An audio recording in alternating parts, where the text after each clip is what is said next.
All right. So to talk about this, I want to bring in somebody who's dealt with a case or two in his time. He is Philip Dubé, and he used to work as court-appointed counsel out in Los Angeles County. So he's used to dealing with a lot of people. This is not the kind of case, though, where somebody would have court-appointed counsel, since this kid has a lot of money. So, Philip, you're used to dealing with people who need help getting out of pickles. I feel like the most serious charge that this Jack Doherty has going on right here is this F3, this possible, controlled substance possession of amphetamine. And I say possible because they're still going to have to test it to make sure, yes, indeed, is suspected. It is indeed amphetamine. So what do you do with this case if it lands in your lap as a defense attorney? Well, first of all, there are many defenses to it. When people hear the word or the term amphetamine, they automatically think of an illicit drug.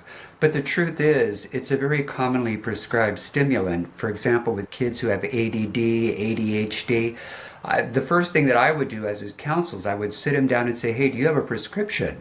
Do you have ADD, ADHD? Are you in the care of some kind of a doctor to help you control your thinking and your reasoning? If he has a prescription, you could have a free-floating pill in your pocket without the actual pill bottle and the prescription label on it, as long as you have a prescription from a doctor.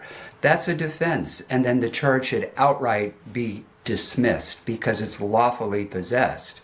But let's assume the worst, okay? Because that's when you always need counsel. In Florida, it is a felony. It could be filed as a felony that carries up to 5 years if you're in possession, unlawful possession of amphetamine. But all is not lost because Florida is, I don't know if I want to call it necessarily a merciful state, but they are understanding when it comes to first-time drug offenders. So they have a diversion program for people who qualify based on their record and their willingness to get some help. If you participate in a court-approved program, you can get the whole thing thrown out. It's as if it never happened, but you have to follow through. If he agrees to do the program and doesn't follow through, then he can end up going to trial on this or end up having to take a deal, and he certainly doesn't want a felony on his record over one pill. So you're telling me, because I am familiar with ADHD medications, amphetamine can be prescribed for ADHD because I've not heard of it prescribed for that, but I've heard, of course it can be legally prescribed. Yes. But, I'm not saying that it can't be for ADD, ADHD, but you're saying maybe it was legally prescribed for one of those conditions. Right. It's my understanding that whenever they seize any type of drug from an arrestee, from a suspect, and it's in pill format, it goes to the lab. They're not looking for the brand name of the pill. They're looking to see if there is an illegal active ingredient in it. In this case, it would be amphetamine. But standing alone, it's not illegal if you can show that it's tied to a prescription drug with other ingredients in it, like Adderall or dexamine. These are commonly prescribed drugs, particularly for children who have concentration problems, learning difficulties. It kind of grounds them and helps them concentrate and learn better. And frankly, it wouldn't surprise me at all if this young man has got some type of attention deficit. And then he is adding to the mix the cannabis and the marijuana and the reefer and all that kind of stuff. He is self-medicating. But my gut tells me that there is a prescription floating out there for the amphetamine. Very interesting. Yeah. Let's move on now to, it's a misdemeanor, the possession of cannabis. The cops say they found 3, marijuana cigarettes. That's what they called them, cigarettes, joints. I'll call it a joint. They were joints they found on him, allegedly. So obviously, anymore, it seems like I'm actually shocked this was still a crime in Miami Beach because it seems like there's this big push in many areas of the country to legalize certain quantities of marijuana. So this seems like something that, I don't know, this doesn't seem like it's going to go very far. I could be wrong about that. Well, this is in an area of Florida called Hialeah, which is Miami-Dade, that sort of area. And I cannot believe that there's not more activity going on or more crime, that they had to have 12 cops converge upon this kid. They had to send F Troop, only really to recover a pill and some shake, as we call it, or kush here, which is, loose leaf marijuana. It's kind of silly that they're going to all this trouble. I actually think that the greater offense for him, the most disruptive one, was the resisting in the middle of the street, because that really caused a ruckus out there, holding up traffic. You had to send officers out there to get him out of the way so they could free up traffic. That one is actually a lot worse, and I think society would be much more aggravated by that than him having a little dope in his pocket. Well, yeah, it's Miami Beach police. They're the ones who arrested him, and they say they're so mad because they told him to get out of the street several times. Yeah. And according to this police report, even members of his group said to him, come on, man, get out of the street. Like, just get out of the street. Listen to the cops. And he refused to do it, according to what the police report says. And so the cops don't like that when you don't listen to them. It doesn't matter if it's 3 a.m. or not. They're out patrolling. The bars are probably getting ready to close up, and he wants to go out and film some content with his team, with his buddies. He wants to do some videos, and he probably wants some cool shot where he's standing out in the middle of the street, and the cops are like, "You can't do that. Get out of the street," and he doesn't want to listen. And so there's cameras everywhere, and of course the cops have their body-worn cameras on, and we've seen that. I mean, that to me is like just kind of absurd, because the kid's got 15 million YouTube subscribers. He's got enough money that he could probably have gone down to the Miami Beach City Hall or wherever and gotten a permit to do this or something. You know what I mean? Well, the kid has a superiority complex. He thinks because he's drawn all these viewers to watch his social media content that he can call the shots everywhere in life. You can't just go out into the street or out on the sidewalk and control the narrative out there merely because you are a social media personality. You are still subject to the laws, the municipal ordinances, and the jurisdiction of the state of Florida. And if you think you're going to overcome that just by showing a YouTube clip, he's, mistaken. Sometimes there are just hard lessons to learn for young people who get arrested and get into trouble. On a personal level, if I were his counsel, look, it's not the crime of the century. It's pretty timid, mild type crime. But you certainly don't want this to escalate and be a gateway to greater crimes, because this young man, if he doesn't knock it off, he could end up on the road to perdition. He really needs to stop and grow up.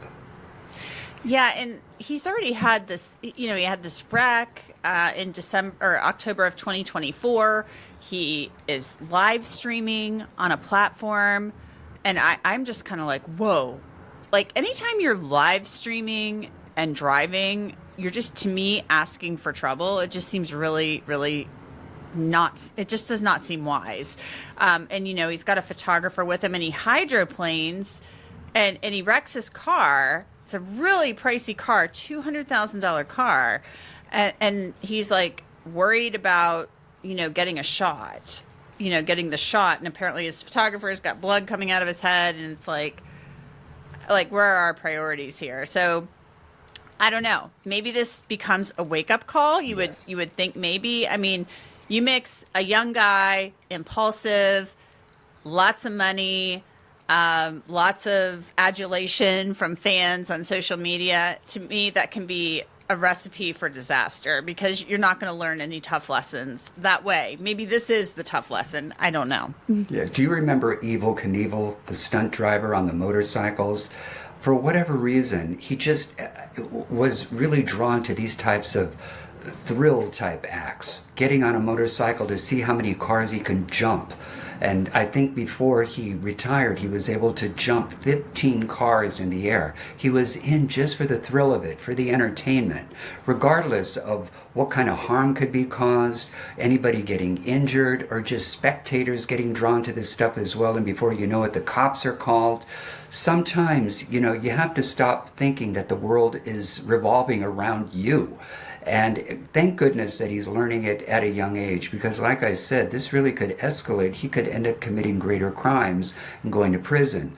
In a lot of states, a first-time resisting offense obviously can get dismissed. You take a little anger management, that type of thing. Then you pick up a misdemeanor and you do it again, it could end up being a felony. If you're going to just constantly rise to the occasion and take on the cops, they are always going to prevail and take you down. So hopefully this was a lesson for the young man and he can move on. Yeah, let's hope it was a lesson. I just want to read from the police report because, I mean, they warned him. They warned him more than once. I just want to read this really quickly. Yeah. Officers warned him that failure to comply would result in arrest. So they said, we're going to arrest you if you don't listen to us. And the defendant replied, once I'm done with this bet.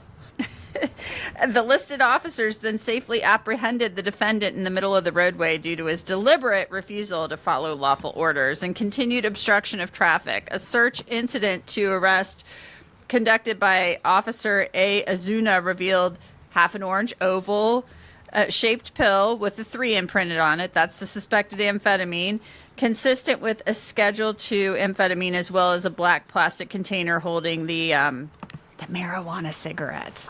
So to me, it's like very, I don't know, it's just an unforced error on this kid's part. And then Philip, he sits in jail. He calls it like the worst day of his life, sitting in jail. I'm sure it was. Yes. When he's driving around in sports cars and he's got this like really plush, cushy house in Florida. I'm sure sitting in the pokey was no fun for this kid. Yeah, well. And then he gets out and he's like playing around with a rapper on this Tekashi 6ix9ine on videos, on Party and putting that on X. I'm just like, I mean, I don't know. Maybe this kid learns a lesson. Maybe he doesn't. Well, sometimes along with fame, fortune, attention, also comes a little humility. And hopefully this will kind of take him down a few notches and he learns to grow up and realizes that you can still have fame, fortune without notoriety in the negative sense. You want to draw positive attention to you and not become sort of like the object of ridicule and social and moral obloquy. Otherwise, I could see him actually losing YouTube viewers over this because he's not setting an example for people. It's one thing if you can pull it off seamlessly and really come off like an actor, but if behind the scenes you're actually getting cuffed, hauled in, and having the wagon called on you, nobody's going to want to watch you anymore. You're no longer a hero or an icon in the social media influence world. You come off really as scofflaw. Yeah, it's not a good look. It's No. just, it really isn't. And he may be a nice guy too. He seems like, when he's talking to his mom on the videos, seems like a nice enough kid. So we'll see what happens. He'll be in court in January for this. So a little ways off. Philip Dubé, thank you so much.